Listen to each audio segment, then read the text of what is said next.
자, 기말고사 9번 문제 봅시다.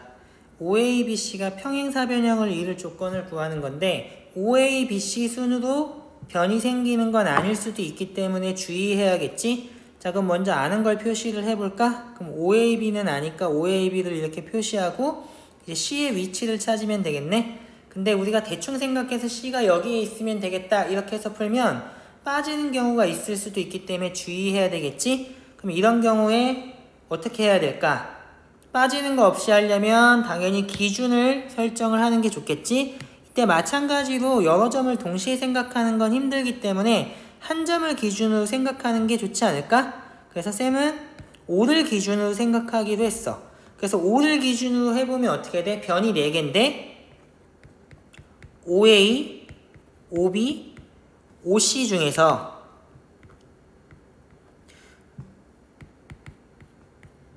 두 개만 변이 되겠지? 그러면 이 두 개가 뭐냐?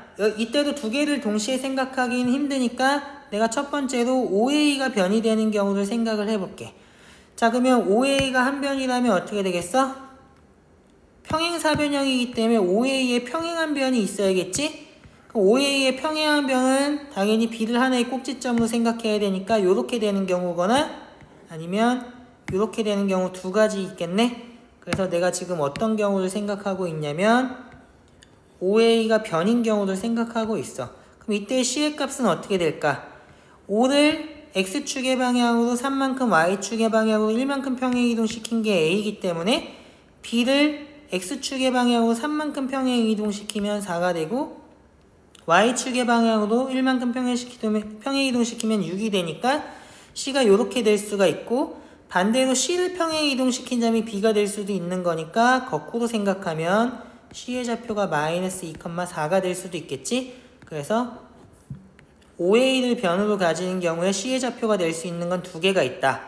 자, 그럼 OA를 기준으로 생각을 했으니까 이번에는 뭘 생각해야 될까?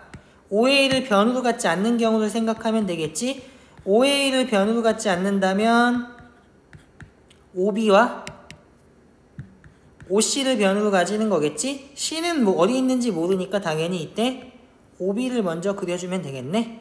자, 그러면 밑으로 그림이 와야 될 것 같으니까 여기 밑에 있는 거 지울게. 그러면 OB와 평행한 변이 있어야 되고 그 중에 하나의 꼭지점이 A여야 되니까 이렇게 되는 경우가 있는데 이 경우는 방금 전에 했으니까 이렇게 아래로 내려가는 경우를 생각해주면 되겠지?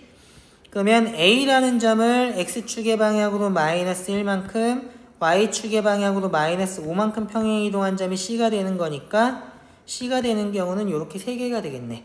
우리가 뭘 가지고 따졌냐면 OA가 변이거나 또는 변이 아니거나 라고 따졌기 때문에 빠지는 경우 없이 모든 경우를 체크했다는 걸 쉽게 알 수 있겠지? 그러면 이 경우에 A제곱 더하기 B의 제곱은 이런 경우에는 2의 제곱 더하기 4의 제곱이어서 20이 되거나 또는 4의 제곱 더하기 6의 제곱이어서 52가 되겠지? 그 중에 우리는 최소값을 구하는 거니까 20. 그래서 답은 1번이 되겠다. 자, 이해됐니? 그래서 이런 경우에 주먹구구식으로 또는 생각나는 대로 C의 위치를 찍듯이 문제를 풀면 안 되고 반드시 기준을 잡아서 빠지는 경우 없이 모든 경우를 잘 체크해 주는 게 포인트가 될 것 같아. 자, 그러면 9번 문제 해설은 여기서 마치는 걸로 할게.